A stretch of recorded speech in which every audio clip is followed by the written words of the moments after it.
What is micro choice number 3? You decide, fuel or fumes. See, this micro choice is so easy to make without even thinking about it. And here it is. Are you going to run your day on fumes, or are you going to run your day with fuel? In other words, are you going to run on empty, or are you going to run on full? Because either way, you got a tank of gas and you're going to be running. You have got a lot of big and important things to do. I know you. Of course you do. You're running around all over the place. So the question is, are you doing it with your tank on empty, or are you fueling yourself for everything you need to get done? And I want you to be honest as your friend, because this is where a lot of people are lying to themselves.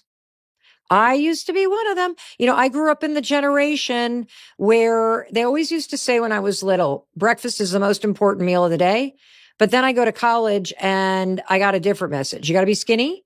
So it's time to start starving yourself and skipping meals and exercising on an empty stomach and hydrating with caffeine. And then I wonder why I have anxiety and I'm constantly bitchy and stressed out. And I can hear you saying, Mel, I know I need to have better fuel, but I don't have time. It's so busy in the morning. I don't have time. Okay. Well, then you're going to love this, because I'm not going to ask you to become a new person. I'm not going to ask you to overhaul your diet, track macros, buy a blender, join some wellness cult. That's not what we're doing here. The choice is very simple. Are you feeding yourself, or are you starving yourself? I get it. You're late. You grabbed your phone. You did this. You didn't do that. You didn't have to. Blah, blah, blah, blah. But then you wonder why you're irritable. You wonder why you can't focus, why everything feels hard, why you're snapping at people you like, why you feel anxious, why the littlest things at work just piss you off.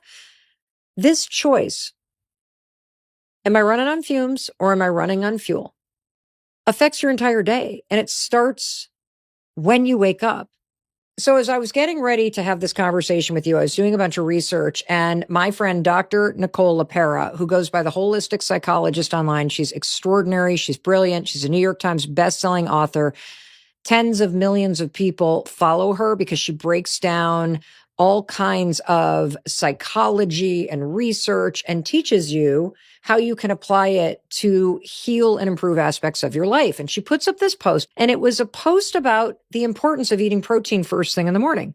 She basically explained that in the first 30 minutes of the day, when you wake up, your cortisol levels are the highest. Now, cortisol is that, they call it the stress hormone, but it's highest in the morning because arguably it's supposed to help you get going. So for the first 30 minutes of the day, when your cortisol levels are the highest, you may be grumpy and irritable and upset, and you don't even know why. And then she says that eating protein first thing in the morning is a very important thing to do to help you regulate your emotion. And in the caption, she went on to describe that it's important because regulating your blood sugar directly helps you regulate your emotions. And this has been a huge shift in my life. I mean, if you've been listening to the podcast recently, you know that health is my number one goal. And in particular, I've listened to all the medical and nutritional and scientific experts that have come on this podcast in every single possible discipline, who have all been talking to us about the critical nature of protein. Protein for focus, protein for muscles, protein for energy, protein for life,